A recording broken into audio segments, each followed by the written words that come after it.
El filósofo Alain Badiou, en uno de los tantos textos que tiene vinculados al cine en general, son textos muy buenos. Es un filósofo complejo, es cierto, pero lo poco que ha escrito sobre cine, en general, hay grandes intuiciones.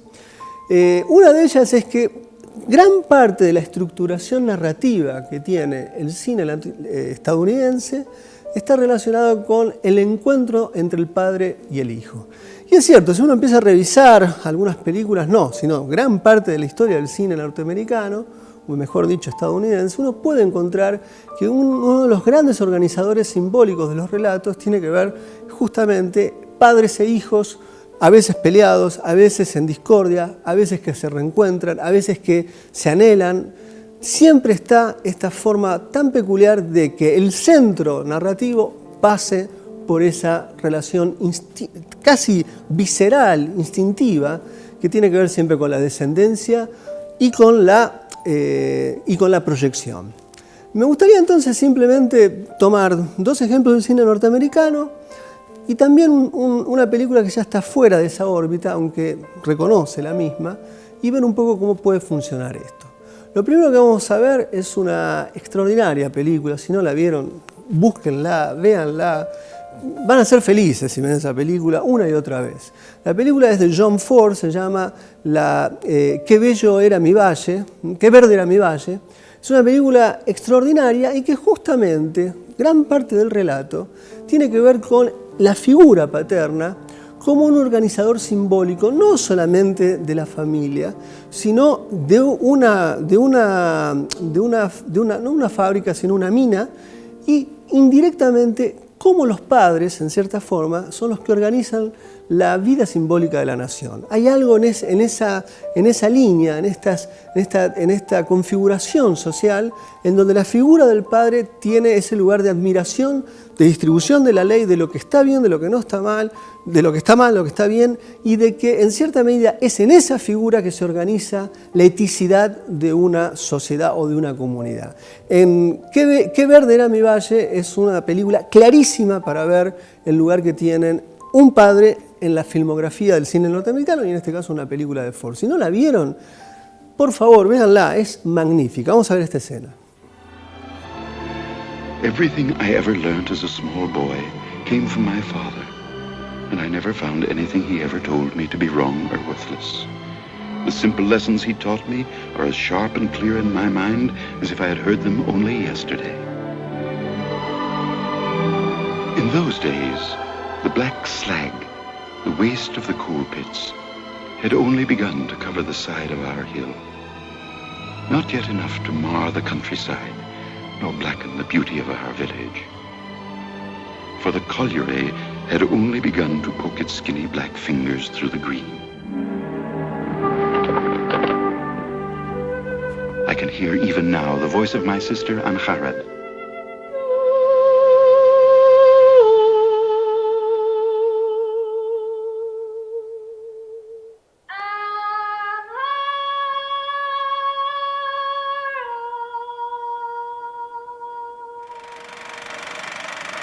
El año pasado, o ya ni me acuerdo, hace un año y medio, dos, se estrenaba la última película de Rocky, donde Rocky deviene el entrenador y tiene que entrenar a un nuevo pugilista que es nada más y nada menos que el hijo de Apollo Creed. La película se llama Creed, la deben haber visto, si no la vieron es magnífica también. Y ahí también, de algún modo, todo el film está organizado en torno a la figura fantasmática que tiene Creed respecto de su padre, que no lo reconoció, que no le dio ni siquiera su apellido en cierta medida, o no le dio simbólicamente su identidad. Y toda la película, este boxeador está trabajando sobre el reconocimiento imposible de su padre, de algún modo mediado por el personaje de Rocky, y llegar a ese momento de la lucha final donde específicamente no solamente es un combate con un contrincante, sino es un combate fundamentalmente con una ausencia.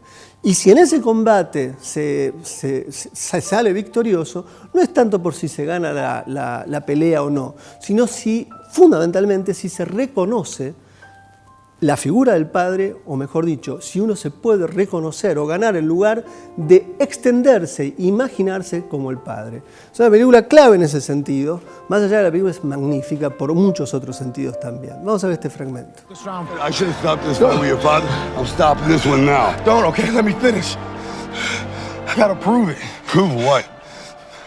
I'm not a mistake. Look at me. I never got a chance to thank Apollo for helping me out after Mickey died. But it's nothing compared to what you've done. You taught me how to fight again, and I'm gonna go home and I'm gonna fight this thing. But if I fight, I want you to fight too. I want you to go across this ring and knock that son of a bitch down. Can you do it? Say it. I'm gonna knock that son of a bitch down. I know you are. You know why? Because you're a Creed, and I love you, kid. Go on.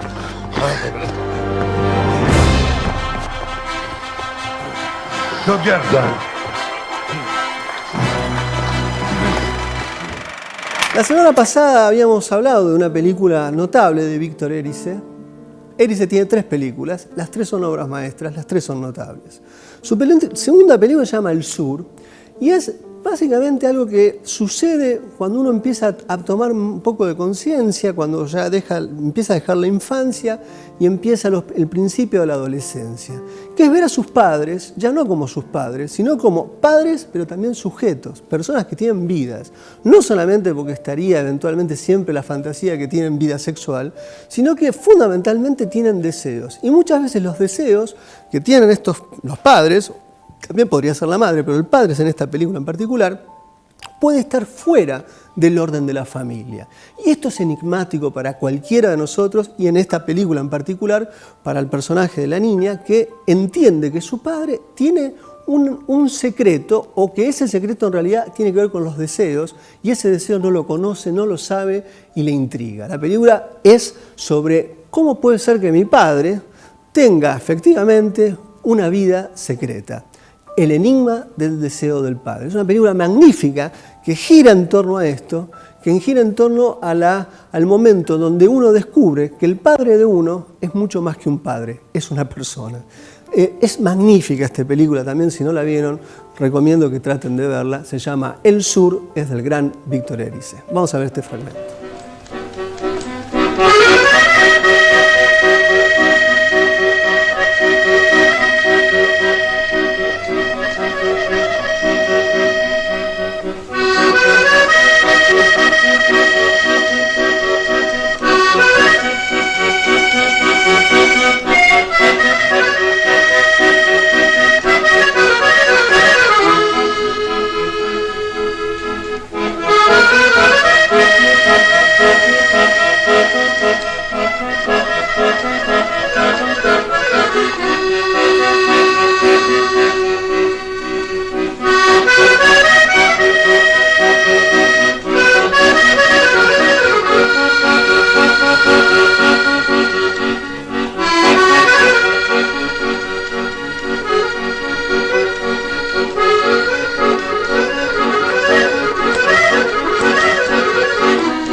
Lo que estábamos viendo es una secuencia verdaderamente notable, pero notable, de probablemente la mejor película junto con Rosetta de los hermanos Dardenne, antes de que los Dardenne empezaran a ser cineastas que siguen siendo interesantes, pero que apuntan a ser una suerte, tienen una fórmula que siempre la repiten. Tanto Rosetta como El hijo son dos películas claves de fin de siglo y principio de siglo, del cine en general contemporáneo, y El hijo es una película magnífica, porque es el encuentro de un padre que ha perdido a su hijo, que va a encontrar en el hijo, va a encontrar la figura de su hijo en un chico de la edad de su hijo que lamentablemente ha sido sin querer el asesino de su hijo. Y la escena que estábamos viendo es el momento de reconocimiento. Es misterioso porque una figura tan sencilla como es la de un padre, que es una relación verdaderamente instintiva, una prolongación primero genética, si se quiere, el padre que dice sí, que dice no, que se enoja, ha sido en cierta medida uno de los condicionantes de los relatos a lo largo de la historia del cine. Digo, es un misterio y al mismo tiempo es bastante lógico que eso haya sucedido. Hay veces que las películas se dedican a otras cosas, pero el regreso a esta figura, el encuentro con el padre o el desencuentro con el padre, se reitera una y otra vez, como en Skywalker, por ejemplo, que es una de las figuras claves dentro de la mitología y del imaginario estadounidense. Bueno, ahí justamente lo que está organizando toda la guerra de las galaxias es que ese que respira extraño es el padre del héroe. Este mito, esta cosa que se remite al instinto, curiosamente determina gran parte de los relatos que vemos en el cine.